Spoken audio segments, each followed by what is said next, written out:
भेट्न मन लाग्यो क्या मलाई। तपाईँले चाहिँ यो रवि लामिछाने बालेनको चाहिँ शिरमा चाहिँ राख्नुभयो फोटो, कुलमान घिसिङको चाहिँ छातीमा राख्नुभयो मुटुमा, अनि सन्दुक रुहितको पनि मुटुमा राख्नुभयो, हर्कको पनि लगभग राम्रै ठाउँमा राख्नुभयो, अनि यी चोरहरूको चाहिँ ठाउँमै राख्नुभयो।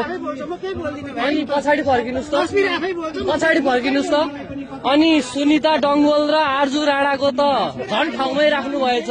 कुरा के हो? एकदम राम्रो गर्नुभएछ। ल धन्यवाद। कहाँदेखि आउनुभयो? ल हस्, धन्यवाद है।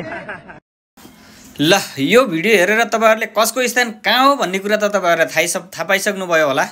एकचोटि राम्रोसँग हेर्नुस् है, अगाडि पछाडि मजाले उल्टै पल्टै राम्रोसँग हेर्नुस् त एकचोटि कसको स्थान कहाँनिर रहेछ मजाले हेर्नुस् है। मैले त हेरेँ यार, 3 चोटि हेरेँ, 3 चोटि हेरेर थाहा पाएँ मैले त।